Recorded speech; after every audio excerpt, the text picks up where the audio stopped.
Hello everyone, मेरा YouTube channel पर आप लोगों का फिर से एक नए वीडियो के साथ स्वागत है। तो चलिए वीडियो स्टार्ट करते हैं।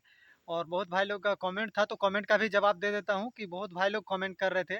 तो बहुत भाई लोग का कमेंट यही था कि सवाल था आप लोगों का कि जो मैं कोई भी कंपनी में जाऊंगा, जैसे पंप प्लांटेशन का कोई भी कंपनी में आप आना चाहते हैं और वो साइड में आपका मन नहीं लगता है, जिस साइड में आप काम में आए हैं या तो जिस कंपनी में काम में आए हैं, तो उस कंपनी को क्या चेंज कर सकते हैं? क्या मैं दूसरे जगह जा सकता हूँ? ऐसा बहुत भाई लोग का कमेंट था कि क्या मैं जैसे एफजीबी में गया तो एफजीबी का दूसरा साइड जा सकता हूँ क्या? या तो मैं फिलेक्रा में गया, फिलेक्रा से दूसरा फिलेक्रा जा सकता हूँ क्या? या तो फिलेक्रा का दूसरा साइड जा सकता हूँ क्या?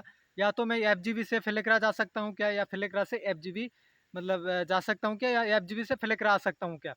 बहुत भाई लोग का ऐसा कमेंट था, बहुत सा कमेंट था, तो कमेंट का भरमार लगा हुआ है। तो मैं आप लोगों का कमेंट का जवाब भी दे देता हूँ। तो चलिए भाई, मैं वीडियो स्टार्ट करता हूँ। तो बहुत भाई लोग का कमेंट था कि भाई कब तक मतलब ये क्या मैं चेंज हो सकता हूँ क्या?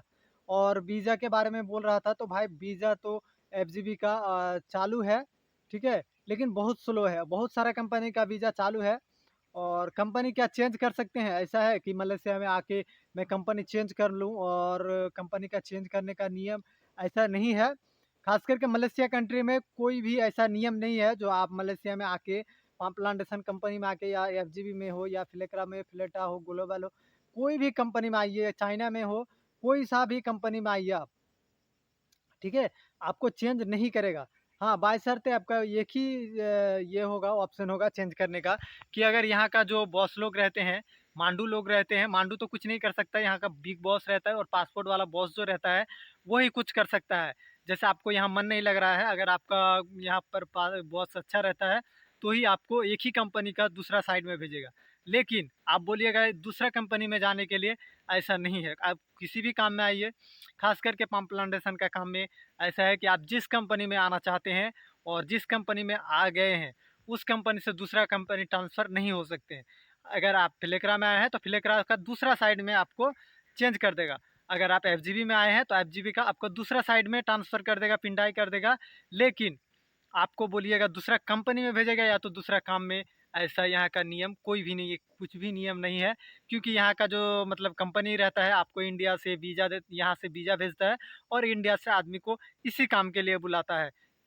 दूसरा कंपनी के नहीं लेके के लिए नहीं बुलाता है आपको, इसी कंपनी के लिए बुलाता है, और इसी कंपनी में आपको काम करना पड़ेगा। हालाँकि साइड आपका चेंज कर देगा, और इसी कंपनी में आपको काम करना पड़ेगा। और वीज़ा के बारे में बता दूँ आप लोगों को कि वीज़ा अभी स्लो चालू हुआ है, ठीक है?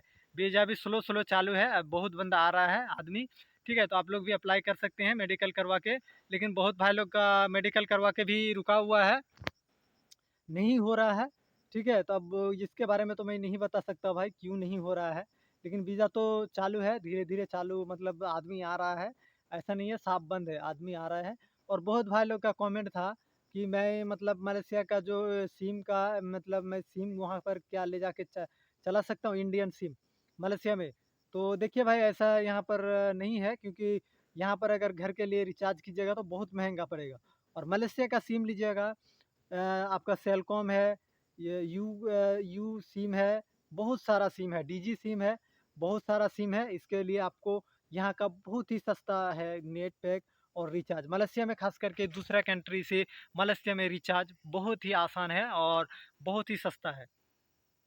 यहाँ पर 35 रिंगित लेता है आपका, यहाँ मलेशिया में लोकल, और इंडियन के लिए, इंडिया के लिए आपका पैक देगा, इंटरनेट पैक आपका अनलिमिटेड पैक रहेगा, 1 महीने के लिए अनलिमिटेड इंटरनेट पैक रहेगा। और उसके बाद आपका जो मलेशिया में लोकल कॉल मतलब आपका अनलिमिटेड रहेगा, आप जितना भी बात कर सकते हैं। तो आप इंडिया का सिम लाना भूल जाइए, क्योंकि यहाँ पर सिम बहुत ही सस्ता रहता है, और इंडिया का सिम लाने के बाद यहाँ पर बहुत ही आपको महँगा पड़ जाएगा, ज़्यादा खर्चा पड़ जाएगा। अगर आप मलेशिया आना चाहते हैं, और मलेशिया में अभी मतलब जो है ना, तो मतलब क्या बोलता है कि मलेशिया का ही सिम सही है। तो आप लोग के लिए मलेशिया का सिम सही रहेगा, और मलेशिया में ही आप लोग आराम से, क्योंकि यहाँ पर 35 रिंगित यहाँ का, मान लीजिए इंडिया का 600 साढ़े 600 रुपया होता है। तो यही 35 रिंगित आपको रिचार्ज करवाना पड़ेगा, और 1 महीना के लिए अनलिमिटेड फ्री नेट चलाइए और कॉलिंग कीजिए। और इंडिया में अगर कॉल करना है तो व्हाट्सअप, ईमो से बहुत सारा मतलब ये है, ऐप से आप डाउनलोड करके कॉल कर सकते हैं। और आप लोग का बता दूँ कि भाई लोग जो आप लोग बोल रहे थे कि इस मतलब दूसरा कंपनी का तो ऐसा चेंज नहीं होता है। तो चलिए भाई आज के लिए इतना ही। Thank you. जय हिंद, जय भारत।